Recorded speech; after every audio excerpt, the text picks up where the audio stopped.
really hit an apex so far on this 8th lap, but Veda Pratama up into the podium spots. Pave Pratama, Peroni and Fernandez split by less than a second.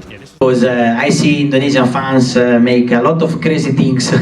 We went here in Jakarta a lot of times, and I see really the people coming crazy for. Dunia balap motor kelas dunia kini sedang berada di titik nadir kegilaan. Aspal panas sirkuit Jerez Spanyol yang selama ini dianggap sebagai tempat suci bagi para pembalap Eropa, sebentar lagi akan berubah menjadi kuburan bagi harga diri mereka. Mengapa?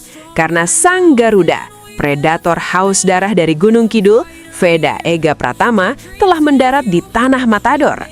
Ini bukan sekedar balapan seri keempat Moto3 2026, ini adalah pernyataan perang. Saat publik Spanyol sibuk memuja-muja pahlawan lokal mereka lupa bahwa di sudut pedok Honda Tim Asia ada seorang anak muda yang membawa harapan jutaan rakyat Indonesia dengan nyali yang lebih besar dari gabungan seluruh pembalap di grid. Veda tidak datang ke sini untuk mencicipi paella atau berwisata. Dia datang dengan satu tujuan tunggal, menghancurkan dominasi, membungkam mulut besar lawan, dan mengibarkan merah putih di podium tertinggi Jerez. Bayangkan tekanannya, di tengah guyuran bonus spektakuler 2 unit mobil dan ratusan juta rupiah yang baru saja diterimanya sebagai tanda penghargaan atas podium Brasil, Veda kini memiliki mentalitas baja yang tak tertandingi. Dia bukan lagi sekedar pembalap berbakat, dia adalah aset bangsa yang sedang dipersiapkan untuk mengguncangkan motor. Juara Rookies Cup kalian itu tidak ada harganya saat kalian berhadapan dengan pure talent dari Indonesia. Kalian boleh punya ribuan putaran di Jerez, tapi saat Veda melakukan late braking di tikungan terakhir, kalian hanya akan terlihat seperti anak kecil yang baru belajar naik sepeda. Konsistensi kalian hanyalah tameng untuk menutupi ketakutan kalian akan kecepatan Veda yang tidak masuk akal. Dan jangan buat saya tertawa dengan nama Hakim Danis, pembalap Malaysia yang masih saja hidup dalam bayang-bayang masa lalu. Kamu ingin mengulang podium tahun lalu di Jerez? Itu hanyalah mimpi di siang bolong. Peringkat 14 dunia adalah tempat yang pantas untuk pembalap yang hanya bisa berharap pada doa, tanpa punya nyali untuk bertarung di baris depan. Kamu latihan 3 minggu di Spanyol, mau latihan 1000 tahun pun kamu tetaplah mangsa empuk bagi Veda yang sudah jauh meninggalkanmu di klasemen dunia. Jerez akan menjadi saksi, apakah keangkuhan Eropa dan ambisi kosong pembalap tetangga akan mampu membendung invasi sang Garuda?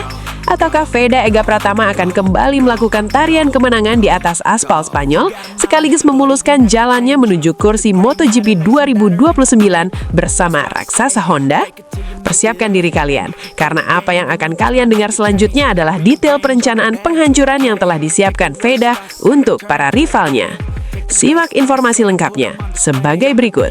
Sebelumnya, mohon subscribe channel ini dulu supaya gak ketinggalan info bola terbaru. Mari kita bahas duo anak manja Red Bull KTM Ejo, Alvaro Carpe dan Brian Uriarte. Mereka berkuar-kuar soal balapan kandang. Lucu sekali.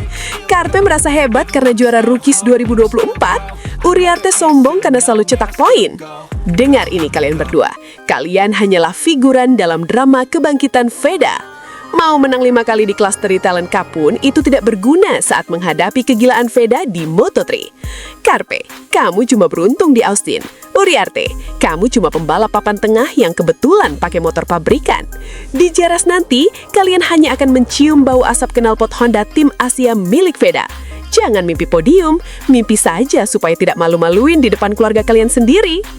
Lalu ada si Hakim Danish. Ingin mengulang podium tahun lalu, Danish? Sadarlah, kamu itu cuma bayang-bayang Veda yang sudah usang. Peringkat 14, itu bukan prestasi, itu bukti kalau kamu cuma pelengkap di grid.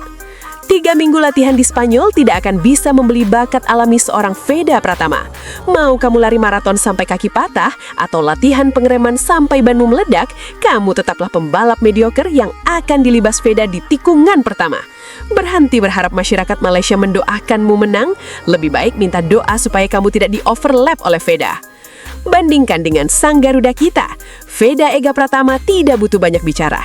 Dia sudah mengantongi podium Brasil, dan sekarang dia diguyur bonus gila-gilaan. 2 mobil mewah dan uang tunai ratusan juta sudah di garasi. Itu bukan sekedar hadiah, itu adalah mahar untuk calon juara dunia. Veda sudah hafal setiap jengkal sirkuit Jerez. 6 kali dia menjajal sirkuit ini, dan tahun lalu podium sudah dikunci. Veda bukan cuma soal kecepatan, tapi soal nyali yang bikin pembalap Eropa kencing di celana. Targetnya jelas, konsisten di 5 besar, naik ke Moto2, dan tahun 2029 MotoGP akan punya raja baru bernama Veda Ega Pratama. Dengan ambisi Honda menambah 6 motor di lintasan, jalan Veda menjadi rekan setim Marc Marquez atau suksesor Joan Mir sudah di depan mata. Namun, ada satu kejutan yang membuat jagat balap gempar. Di sela-sela persiapan seri Spanyol, sang legenda hidup MotoGP, Valentino Rossi tertangkap kamera memberikan pernyataan jujur yang membakar semangat. The Doctor secara belak-belakan mengakui bahwa radar matanya tidak bisa lepas dari pembalap ajaib asal Indonesia, Veda Ega Pratama. Rossi menyebut bahwa Veda memiliki api yang jarang ia lihat pada pembalap muda Eropa masa kini. Sang pemilik 9 gelar juara dunia itu yakin Veda punya peluang emas untuk menghancurkan dominasi lawan di Jerez. Veda adalah talenta murni, bisik Rossi di padok. Namun Rossi memberikan satu syarat mutlak jika Veda benar-benar ingin membantai lawan-lawannya. Veda harus meniru teknik The Doctor dalam menaklukkan tikungan tajam Jerez. Rossi menegaskan bahwa jika Veda mampu melakukan manuver pengereman ekstrim dan masuk ke apex dengan sudut yang mustahil seperti yang sering dilakukan Rossi dulu, maka Carpe, Uriarte, dan Danish tidak akan punya kesempatan bahkan untuk sekedar membayangkan podium. Bagi Rossi, Veda bukan hanya pembalap dari Asia, tapi calon penguasa masa depan yang memiliki insting membunuh di lintasan. Jika Veda mampu menyerap ilmu sang guru, maka Jerez bukan lagi sirkuit balap, melainkan panggung pembantaian bagi siapapun yang berani menghalangi jalannya. Dengarkan ini para rival, bahkan legenda sebesar Rossi pun sudah mulai berpaling dari kalian dan memberikan jempolnya untuk sang Garuda. Apalagi yang kalian punya selain rasa takut yang mulai menjelarat di tulang belakang kalian? Siapkan telinga kalian, siapkan mata kalian. Tanggal 24 April nanti, Jerez tidak akan sama lagi. Veda akan datang seperti badai yang menyapu bersih sampah-sampah di lintasan. Carpe, Uriarte, Danish, nikmatilah sisa-sisa napas kalian sebelum Veda menghancurkan karir kalian di depan publik Spanyol. Veda Ega Pratama, datang, hancurkan, menang. Dunia balap motor sedang menahan nafas. Atmosfer di semenanjung Iberia kini terasa mencekam. Bukan karena badai alam, melainkan karena sebuah kekuatan penghancur dari timur telah mendarat dengan angkuh di Spanyol. Besok, Jumat 24 April 2026, sejarah lama akan dibakar habis dan abu-abunya akan ditaburkan di atas aspal sirkuit Jerez. Veda Ega Pratama, sang predator dari Gunung Kidul, telah mengkonfirmasi bahwa dia bukan hanya siap untuk memuncaki sesi latihan, tapi dia siap untuk melakukan kudeta total. Dia datang untuk mengklaim posisi nomor 1 dan menunjukkan kepada dunia bahwa grid Moto3 musim ini hanyalah sebuah taman bermain di mana dia adalah pemilik tunggalnya. Veda bawa misi suci, mengubah raungan mesin Honda Tim Asia menjadi suara lenceng kematian bagi ambisi para rivalnya. Bahkan langit Jerez seolah tunduk ketika sang legenda hidup Valentino Rossi terpaksa mengeluarkan pernyataan jujur yang mengguncang nurani. Rossi, pria yang pernah menjinakkan kuda liar terbuas di lintasan, kini mengakui dengan mata kepala sendiri bahwa Veda memiliki gen kecepatan yang melampaui batas nalar manusia. Rossi secara belak-belakan menyebut bahwa Veda telah menyempurnakan teknik tikungan tajam yang dulu menjadi senjata rahasia The Doctor.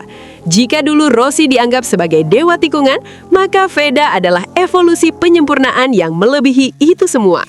Dia mampu menikung dengan sudut kemiringan yang menentang hukum fisika, masuk ke apex dengan kecepatan yang seharusnya membuat motor meledak, namun keluar dengan akselerasi yang meninggalkan bayangan. Kecepatan Veda bukan lagi seperti kuda liar, melainkan seperti petir yang dipaksa tunduk di bawah pergelangan tangannya. Dukungan bonus spektakuler berupa 2 mobil mewah dan uang tunai ratusan juta rupiah yang diterima Veda bukan sekadar hadiah. Itu adalah bahan nuklir yang akan meledak di Jerez. Veda sudah hafal setiap butir pasir di sirkuit ini.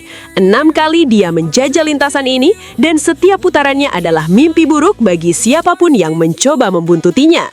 2029, MotoGP akan menjadi panggung utama bagi sang raja dari Indonesia ini. Tapi sebelum itu, besok Jumat 24 April 2026, Veda akan memberikan pelajaran paling berdarah tentang arti kecepatan yang sesungguhnya. Dia akan menunjukkan skill yang membuat seluruh sejarah MotoGP terlihat seperti rapasan amatir. Persiapkan mental kalian, karena Sang Garuda tidak akan memberikan ampun, tidak akan memberikan celah, dan tidak akan membiarkan satupun rivalnya menyentuh garis finish sebelum dia bersantai di podium tertinggi.